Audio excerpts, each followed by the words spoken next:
Değerli milletvekilleri, değerli basın mensubu arkadaşlarım, Milli Dayanışma, Kardeşlik ve Demokrasi Komisyonumuzun 19. toplantısını açıyorum. Toplantı yeter sayısı vardır.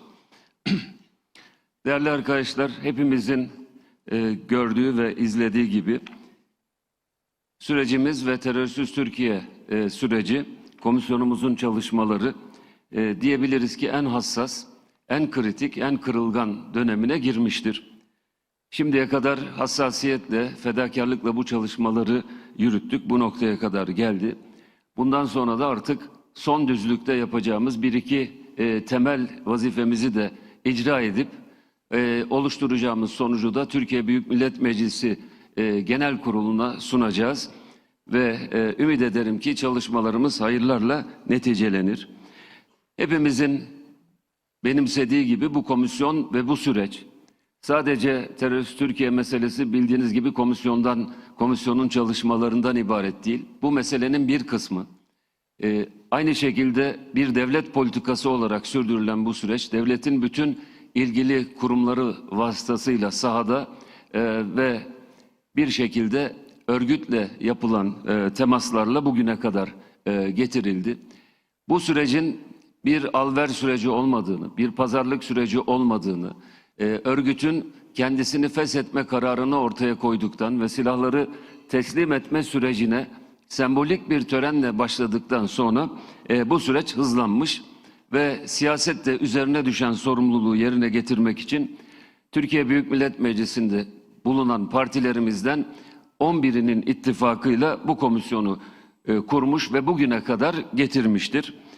Bu tarihi süreci komisyonda tarihi sorumluluklarını yüklenerek yerine getiriyor.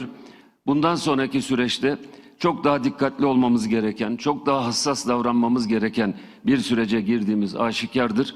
Bunu başta kendim olmak üzere her birimize önemli bir uyarı olarak ortaya koymak istiyorum. Süreç bu anlamda şimdiye kadar 130 kişi, 134 kişi ve kuruluşu dinledi. En son 18. komisyon toplantımızda toplantıya katılanların 5'te 3 çoğunluğuyla alınan, yani nitelikli çoğunlukla alınan karar gereği komisyonumuzda grubu bulunan partileri temsilen birer temsilcinin adaya gitmesi yönünde bir karar alındı. 3 siyasi parti temsilcisini gönderdi komisyonda bulunan partilerden ve ziyaret 24 Kasım tarihinde bildiğiniz gibi gerçekleştirildi. Bu ziyaretin gerçekleştirilmesiyle birlikte komisyonumuzun dinleme faslı nihayete ermiştir. Böylece komisyon bu konuyla ilgili farklı toplumsal kesimleri, bu konunun tarafı olanları ve bu süreçlerde mağdur olanları da dinlemiş ve bu son ziyaretle birlikte de süreç dinleme faslı tamamlanmıştır. Şimdi bundan sonraki süreçte raporlama safhasına geçiyoruz. Yani komisyon çalışmalarından sonra terörist Türkiye'nin gerçekleştirilmesiyle ilgili kendi açımızdan gördüğümüz ortak hassasiyetlerle hele mümkünse müşterek kanaatlerimizi paylaştığımız bir raporu hazırlamayı ümit ediyorum. Ve böylece bu raporun hazırlanmasıyla birlikte de bu tarihi süreç çok önemli bir eşiği daha atlatacak ve üzerine düşen sorumluluğu yerine getirmiş olacaktır. Daha evvel burada grubu bulunan partilerden kendi raporlarını hazırlamalarını, milletvekili arkadaşlarımızdan kendi raporlarını hazırlamalarını istirham etmiştik. Bana şimdiye kadar 5-6 arkadaşımızın hazırladığı rapor geldi. Bunların hepsini biz kaydediyoruz. Bir sayfa bir evrak bile gelse bu evrakı kaydedip bu sürecin resmi tutanakları içerisine almış oluyoruz. Dolayısıyla bugünkü oturumumuzda önce tabii raporları dinleyeceğiz. Raporu hazır olan partiler varsa onları dinleyeceğiz. Ve diğer arkadaşlarımızın da detayı değil ama ana başlıklarıyla bu rapora ilişkin neler gündeme getirilmesi gerektiğiyle ilgili fikirlerini alacağız. Değerli arkadaşlarım, gerçekten sürecin ne kadar hassas bir noktaya geldiği görülüyor.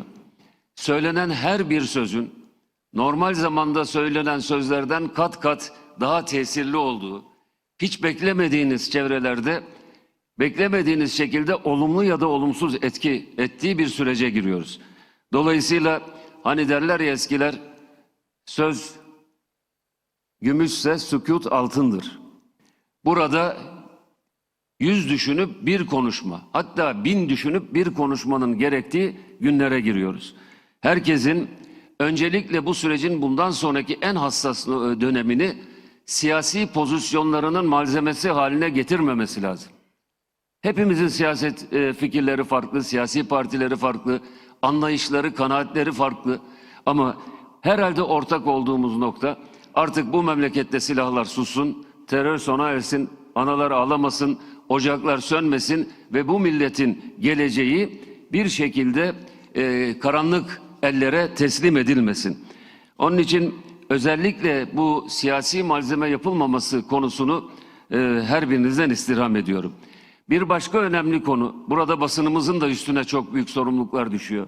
Zaman zaman bu uyarıyı yaptım ama hissediyoruz, buna ihtiyaç var.